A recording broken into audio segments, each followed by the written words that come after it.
Welcome back to another episode of the Jasmine Star Show. Did you know that Pinterest isn't just for dinner recipes, workout tips, and home decor inspiration, but it's a really extremely powerful business tool as well? Oh yeah, but here's the thing. No tea, no shade.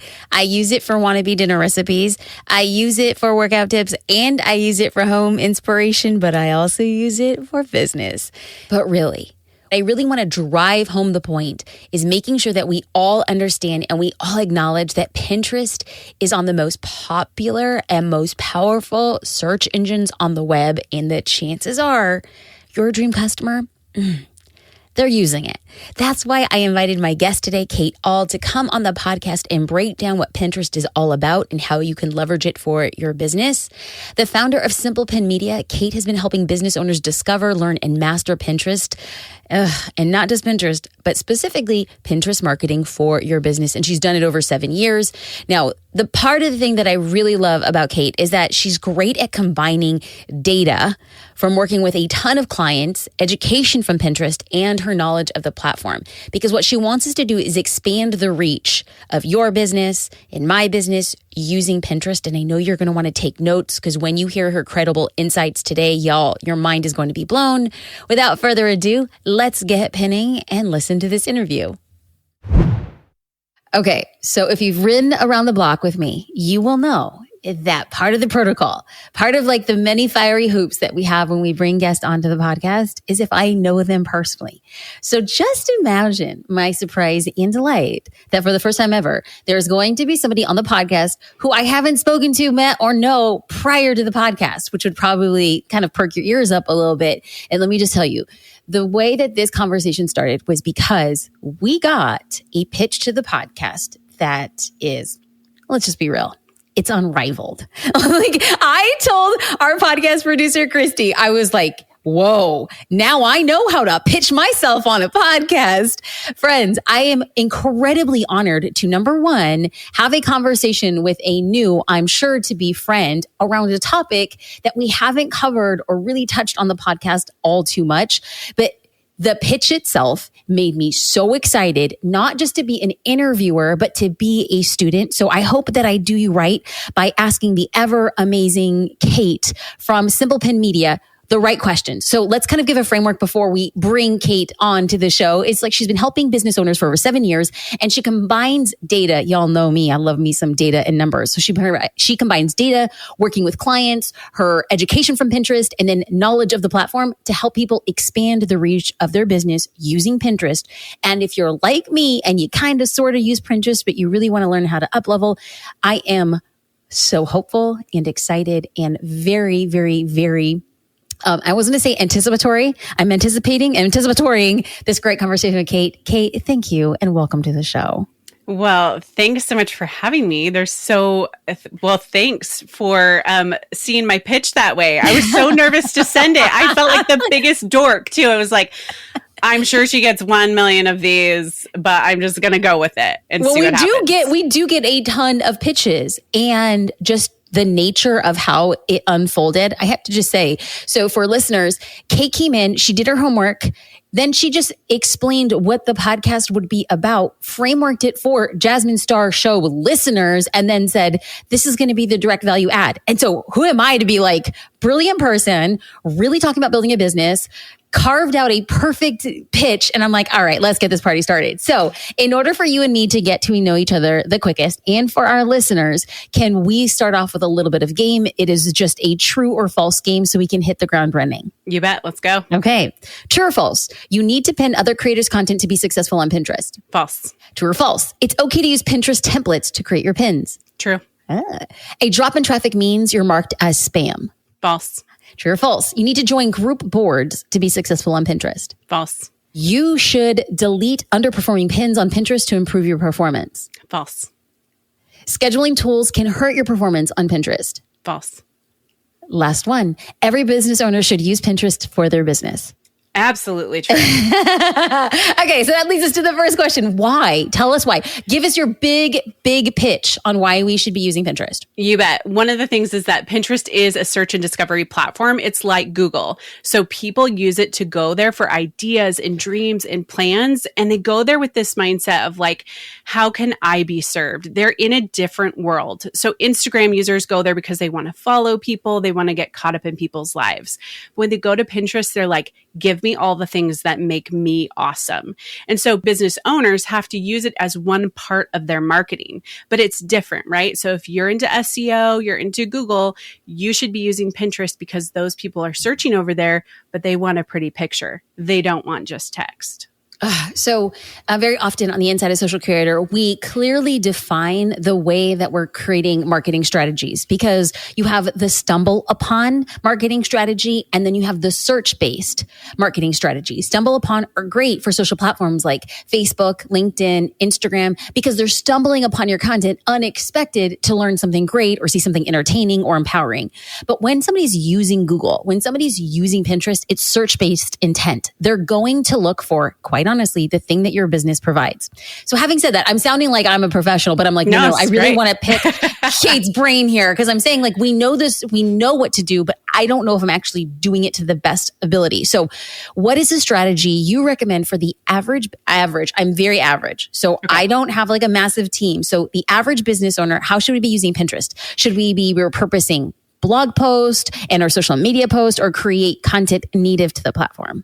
Yeah, I would say there's a little bit of both. So number one, I'll tell people like you always want to have your profile set up to reflect your brand, like what it is you talk about. And with that search and discovery, keywords make Pinterest go round because people are searching for phrases and topics like how do I get rid of adult acne? What's the best beauty product? They're not interested in a brand. They're interested in a solution. So what's great about that is if you have a small business owner, a product seller, they can compete with the big products if theirs has a great benefit or value add. So for the person who's using it on average, what you're thinking about is how do I take my content that is how-to based or it's answering a question for people and putting that on Pinterest and then letting people surface that, discover it, and come over. So a few really important parts. One, it has to be a vertical image. Can't be square, and we cannot link from Pinterest to Instagram. It's really important because app to app,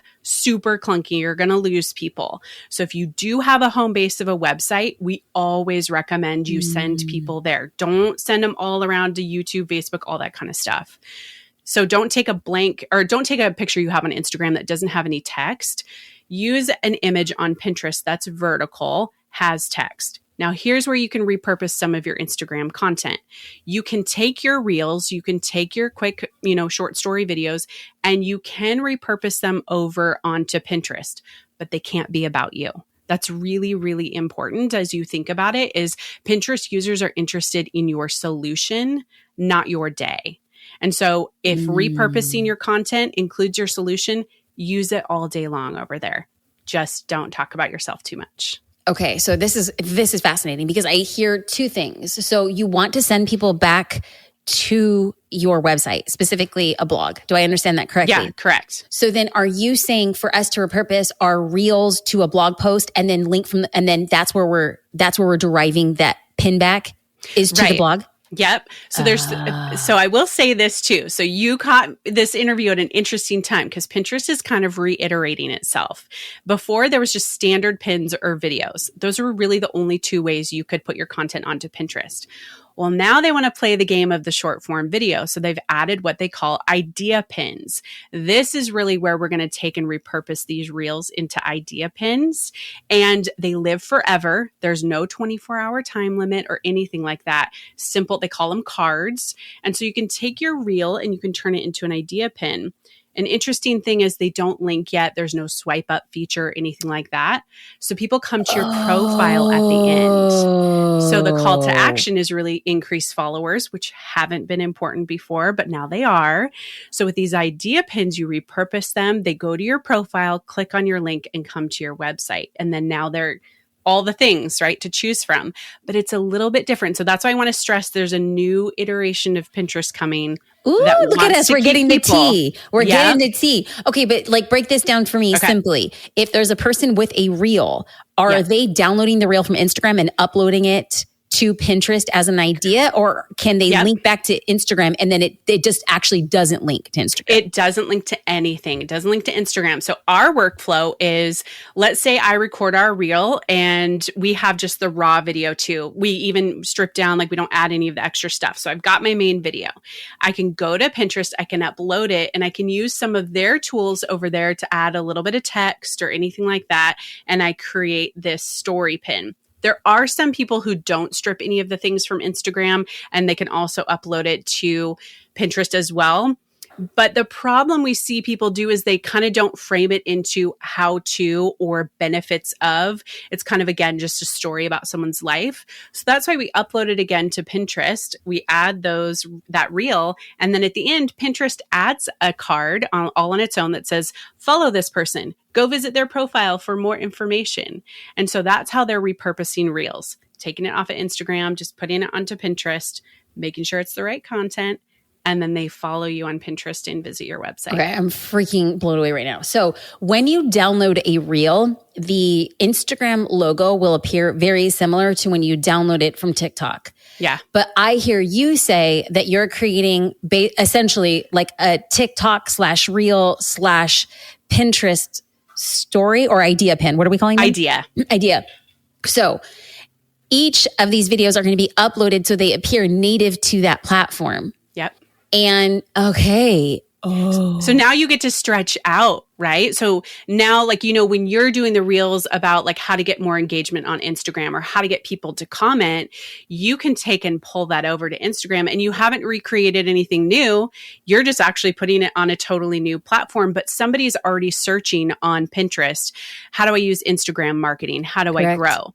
Now, one of the key things here is when you upload whatever it is to Pinterest, when you pin it, there's a thing called the pin description. This should just be 2 to 3 sentences, really natural sounding, but with those keywords there, because that's what makes the algorithm work, is this keyword. Because Pinterest says, hey, whenever anybody opens up the app, we want to make it so tuned to what they're interested in that we check on what they've clicked on, what they've saved, if they watch idea pins. And now it's all magically right here. So don't skip that. A lot of people get caught in the creation of the idea pin, not that writing. Take time to write that out because it's really important. Okay. My mind is like firing 1,000 miles a minute. But before we go in that direction, I want to take a step back and talk a little bit about your origin story, because I think that the podcast really is extended by personal connection to whoever is teaching the content. So how did you get here? How did you become such a big advocate for Pinterest? So 2013, 2012, I was working with a friend on her website. She was frugal, deal blogger, and I was doing Facebook marketing. Facebook changed our algorithm for business pages and basically wiped out everyone's traffic. So people started to ask, where do we go to get more traffic? And I was working with her on Pinterest at the time. We were doing a little bit of investigating, like, can we use this platform? Just 3 years old. Well, super poor. We had been hit by the recession, living on food stamps, family of 5, little kids, and we were running out of unemployment. And I was sitting at a friend's table, basically losing my mind. And she said, you should manage people's Pinterest pages for them. People need to know this. Like, they're so confused by it. And I was like, that's the dumbest idea I've ever heard. Nobody's going to go for that.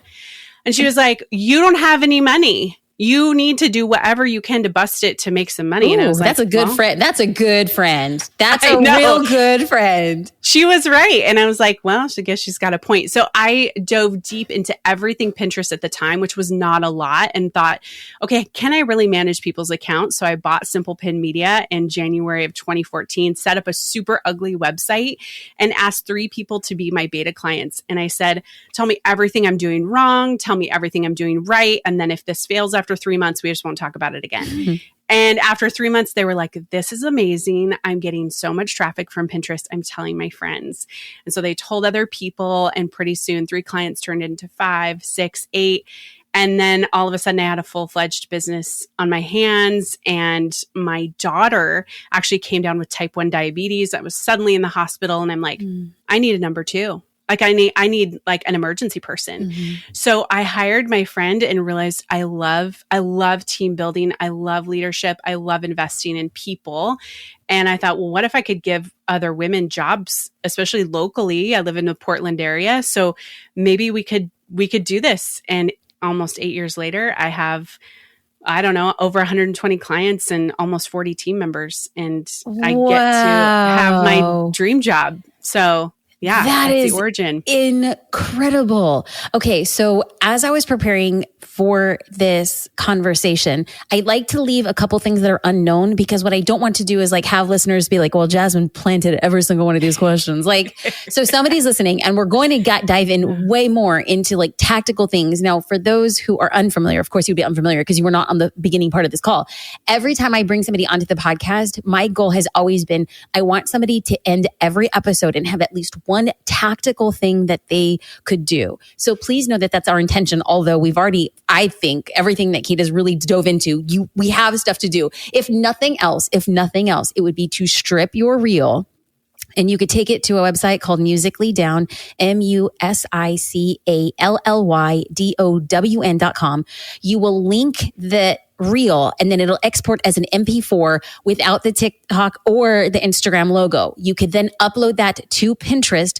Do not forget the description. You could absolutely use text that you've created on a different platform. But ideally, what Kate is saying is if you use text to contextualize how to or educational content, it would likely perform better. But hey, we don't got a lot of time. So if you can't do that, quite honestly, no problem. Just make sure it's optimized for how-tos and less about your life. And don't forget the description part. So that's one tactical thing. So as we get into other things, let's get into more ideas about Pinterest. So I'm going to dive into some of the questions. So there are a lot of business owners right now who are like, I like her. I think she's smart. I'd love to pin, but please don't make me add another thing to my plate. And I'm sure you get that a ton. Yeah. So Pinterest takes a lot of time, at least until you get the hang of it. That's been my experience. Do you have any tips or tricks or tools that can make it more streamlined? Yeah, there's a lot of scheduling tools out there for pinning, number one. So just the actual consistency of it, you can find those just by searching third-party scheduling tools for Pinterest. And they are Pinterest approved. So Pinterest puts their stamp on them. Cool.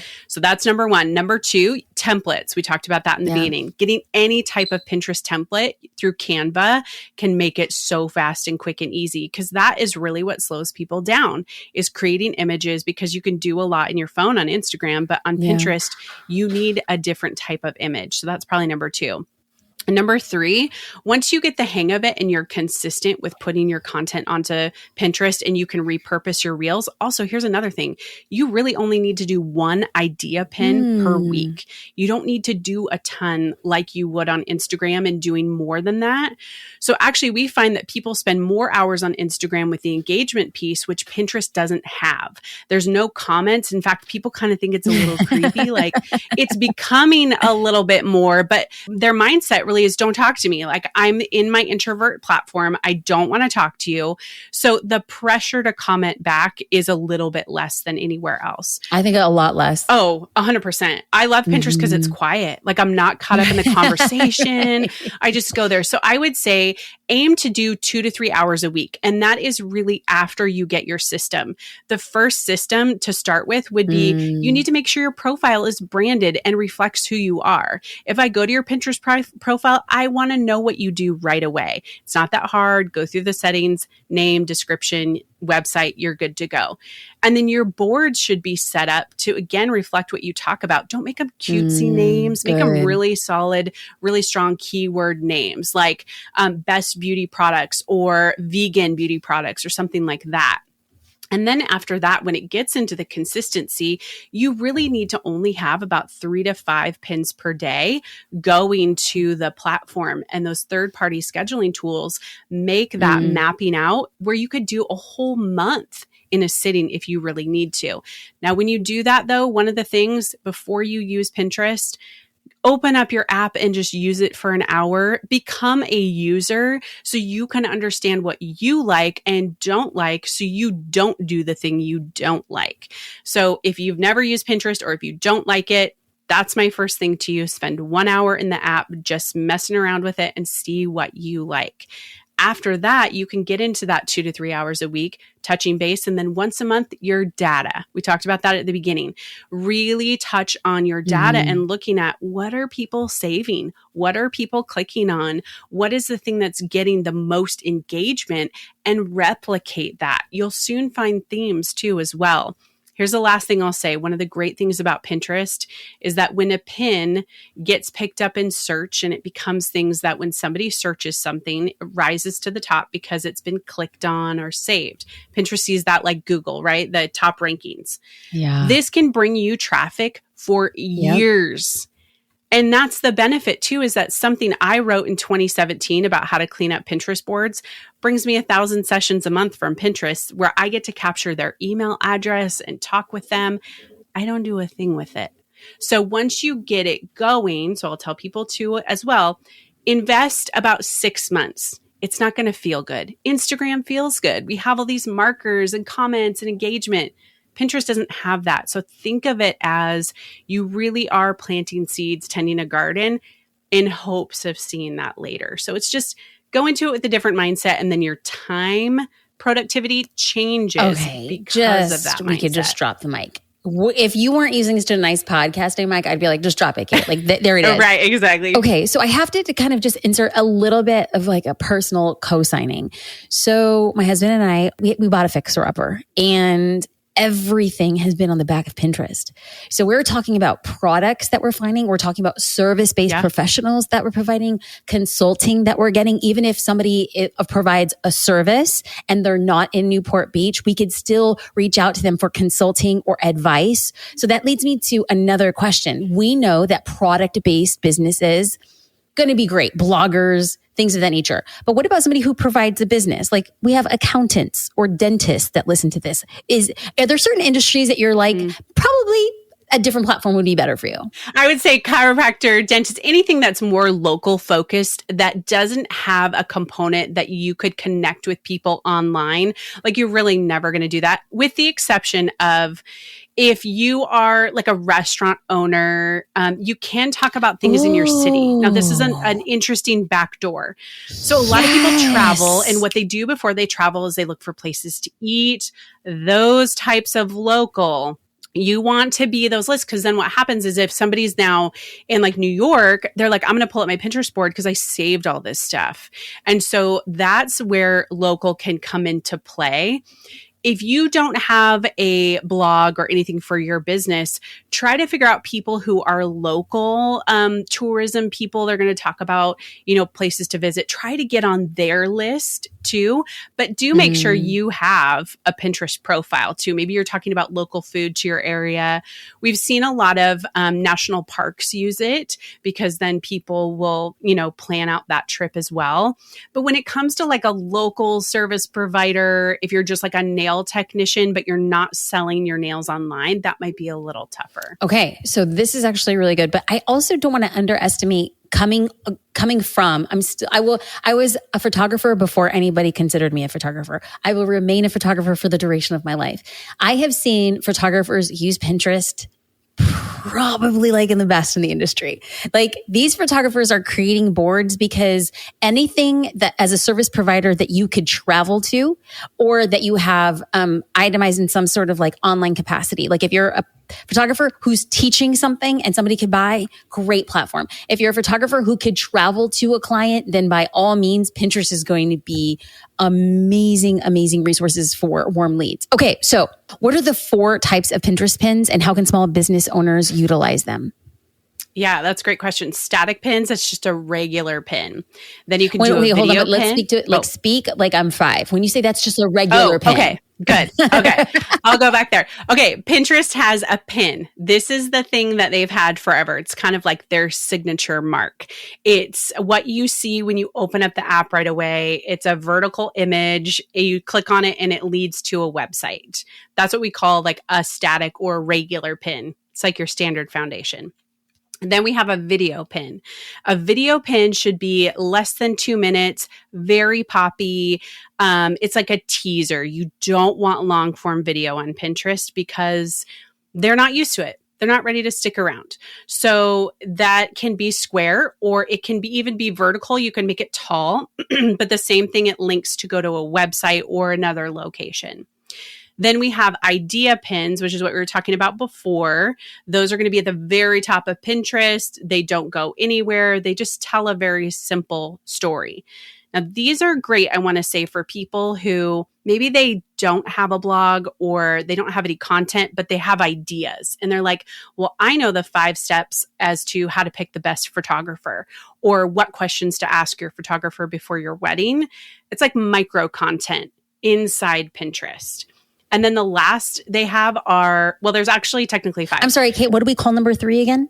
Number 3 is idea pins. Idea pins. And this is the reel that we correct. But I actually like, for people who, and there is a pretty significant resistance to reels or doing TikTok, the fact that you could create a pin that doesn't link anywhere, but is still sharing 5 tips. I love this. I think this is 100% what I would tell a new business owner who doesn't have the resources to go deep, but wants to create a presence and get, wow. Okay, great. Good to know. Thank you. I'll also say about that really quickly too is, let's say somebody has some ideas and they don't know which one is going to resonate with an audience. They can test out all 5 different of those ideas in an idea pin and see which one wins, and then put more effort behind it, right? Teaser. So then we have promoted pins, which are paid advertising on Pinterest, which is a whole nother rabbit hole. And then we have what are called carousel pins. These are not used very often, but you can upload multiple regular images, static images, and then you can rotate through them. We just don't see them very often on Pinterest, which is why we kind of use them. Sometimes they're used in ads, but for the most part, they're not a regularly used one. Why do you think the carousel pins don't perform as well as, say, like a static pin or a video pin? You know, I think it's because Pinterest hasn't put a lot of effort behind them. We kind of watch where they're going. And right now they're putting all their effort behind video and idea, obviously because they're trying to compete with the short form of the TikTok and the Instagram. So a regular carousel pin is just a regular pin. It's nothing exciting. Whereas an idea pin or a video is a lot more exciting, and it keeps people on the platform longer, which is what Pinterest wants right now.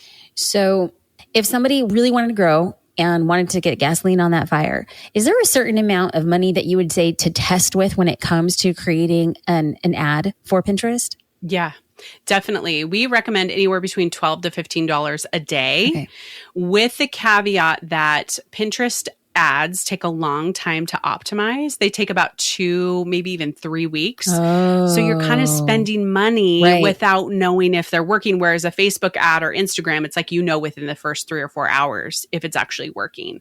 So with a Pinterest ad, you're going to invest about 4 to 6 weeks of just seeing how is Pinterest going to optimize your ad? Where are they going to show it to people? So that's why we stick with the 12 to 15 a day. I am fascinated right now. Okay, so I'm going a little bit off script. So you have an agency and you have a plethora of team members, and I'm pretty sure that if anybody's doing one-to-one work, it's going to be on the higher end as a service. Do you have anything for somebody who's just starting out? Like where would they go if I told them to go? Yeah, so we have that side of our education, and we have a start sequence that's free.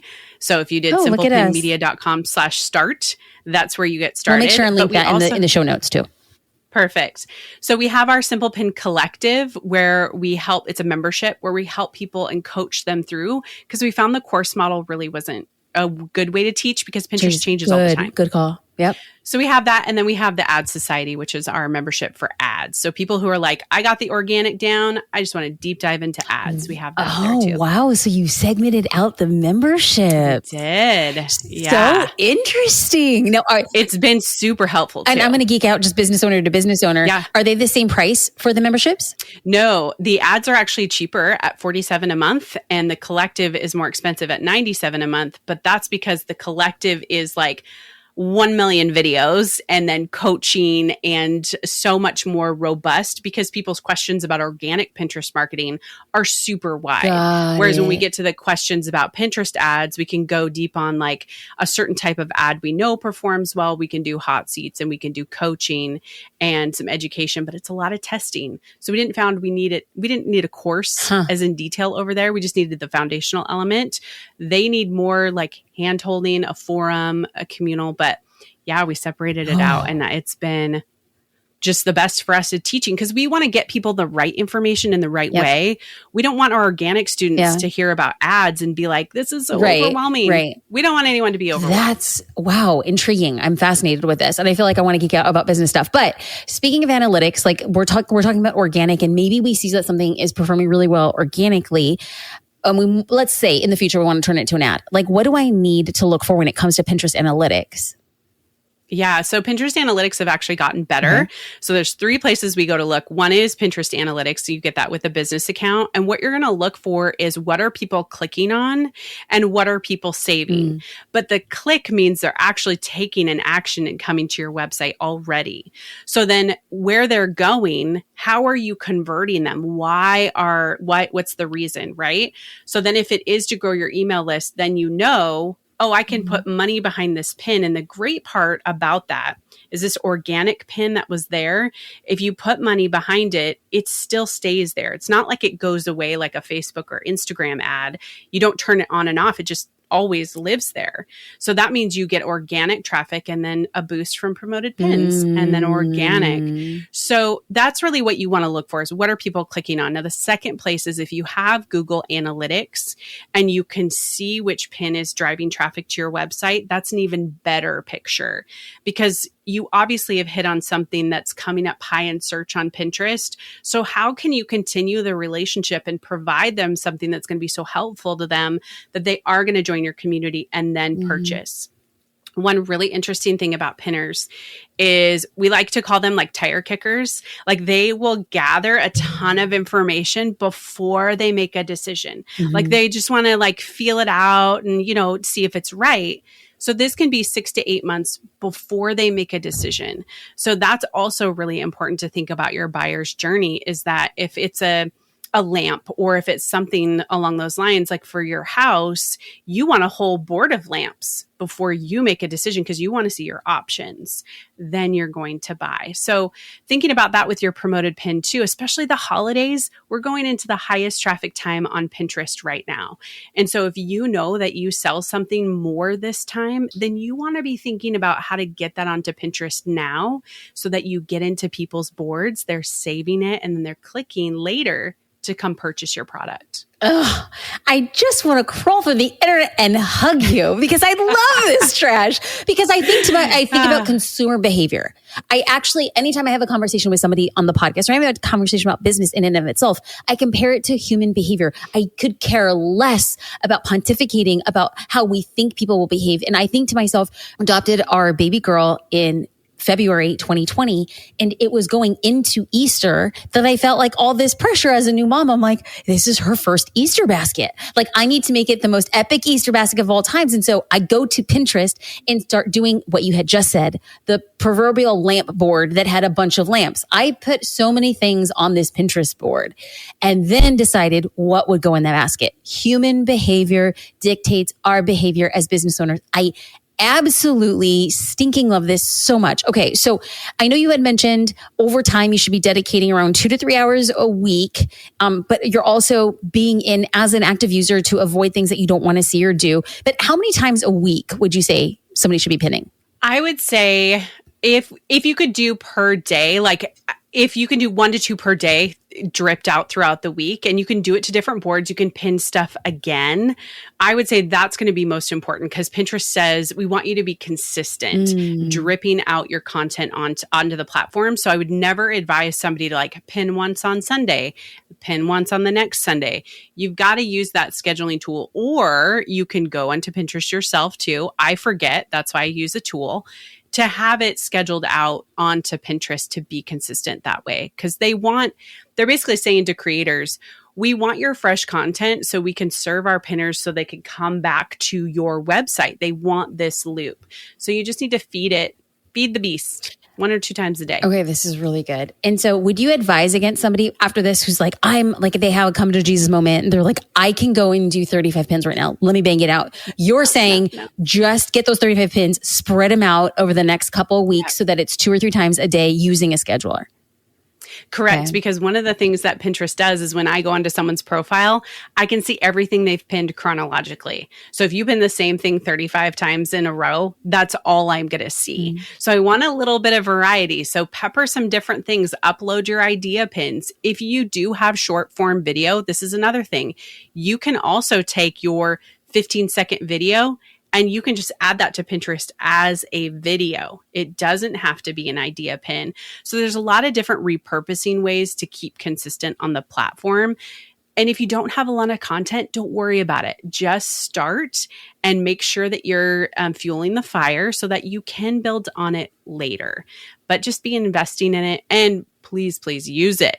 Just use it like a user, because then I guarantee it's going to click for you and you're going to know how to make it work. So I'm going to throw you for a loop. So bear with me. If somebody's here and they want to make a piece of content that they feel will be really workable on Pinterest, do you have 3 general ideas or 3 general templates on what somebody could use to start testing? Yeah, exactly. Okay. So with this content, would it be living on a website? For now, no. Okay. So let's say you just have content out there and you want to just begin to build your awareness and brand on Pinterest. The number one way that you can do that right now would be through the idea pins, because they don't need a link to where you can just start saying, here's the 5 tips for potted plants or something like that. Whatever. You can essentially micro create that way. Okay, so the first idea that I hear you say is create a post that's 5 ways to do and then X. Fill in the blank of you as a professional. 5 ways to pose during a photo shoot, 5 outfits to wear during the fall, 5 ways to host a potted plant. So idea number 1 is the 5 ways to do something that you specialize in. Now, would they take that same idea and create a blog post? Like if they own a website, they would make that post a blog post, create a graphic for it on Pinterest, and then pin it to a board. Correct. Okay, great. So that's idea. That's idea number 1. If we're going through 5 ways to do X, what's another piece of content that we think would perform very well as a template idea? I would say the first thing would be, we've got your profile built out. We can do some idea pins. Start to do more of those. I'm probably not going to give the best ideas right now, but I say, let's say if we're talking about plants, you can go down the road of fertilizer or tips or whatever, and begin to see what people engage with. Don't do anything else than 2 to 3 idea pins per week. And then once you get this idea of what people are interested in, then you can start actually creating content on a website, or you can keep creating. Okay. Pinterest wants to be the place where you create on there. Okay. So idea number 1, if you're getting started. Now, these ideas are going to be applicable if you have a website or if you don't have a website. The methodology of how you pin them on Pinterest will be different. But idea number 1 was 5 ways to do, and then your specialty. 5 ways to pose on a photo shoot, 5 ways to post a potted plant. Then the second idea that Kate just went through would be 3 things that accompany what you do professionally. And she had mentioned we have 1 pin about the 5 ways to host a potted plant, and then the 3 types of best fertilizers. So something that's accompanying. So if you were using this as a photographer, the 5 best poses during an engagement session, and it's just like the 5 best or the 3 ways to pair a cardigan over jeans, over a dress. So we're looking for things that are complementary to your profession or what it is you do. What about a third idea? I'm really pushing you, Kate, here, but I want get people. I know you are. So I would say one of the things we've heard of recently is what to say or what to do in a situation. So it's like how, why, what. So a company that we have worked with in the past and was on our podcast, they sell grief boxes, and they realized they were getting new customers from Pinterest because people were asking, what do I say when somebody's lost their parent? What do I give to somebody who's lost a child? And they were writing pieces of content that answered that question, but their solution solution was their grief box. And so they were getting all these new customers through this route, answering those what or why questions. So that would be another one. Oh, and I could see like being super cheeky about it too, because a grief box feels very heavy and it seems like a hard right hook, but that's desperately what people need because based on their pressure point. But you could be super cheeky if we use like the analogy of the plant. It's like 5 ways to host a petted plant, 3 of the best fertilizers. And it's like the 5 things to say when somebody calls you a crazy plant mom. And it's funny, but it still positions you. Wow, that's good. Look what we just did, Kate. Like I see a future podcast for your podcast coming up. I'm just saying. I'm just going to bring you on and be like, I need an idea generator. Can you just come on and like pepper us with ideas? Okay, well, consider it done. I just invited my own self on your podcast. Let's do it. Kate, so this is just the tip of the iceberg. We have been definitely chatting for a hot minute, but for people who want to go deeper with you, your team, your memberships, your education, and your high-end facilitation of Pinterest and using it for business, where do they go? How can we find you? simplepinmedia.com. We have everything there at the top. And if you want to get to know me more and how I teach the podcast, which is the Simple Pin podcast, you can listen and creep in and see what's happening new with Pinterest. Thank you for blessing us with your brilliance, your magic, your ideas. I feel inspired to look at Pinterest in any way. And I know that there's a lot of business owners who do as well. Thank you 1,000 times over. Thank you for having me. Isn't Kate just amazing? After this episode, I was so fired up to work with Kate and her team at Simply Pin Media to leverage Pinterest for my business in an even bigger way. The possibilities are endless with this amazing tool, and I can't wait to see where it takes you and your business. If you're ready to jump on the Pinterest train, send me a direct message on Instagram with the code word Pinterest. So number 1, I know you're serious. And number 2, it will allow me to personally thank you for being one of the homies that listens to the Jasmine Star Show. Until next time, I'll connect with you over on direct message. I'll talk to you soon.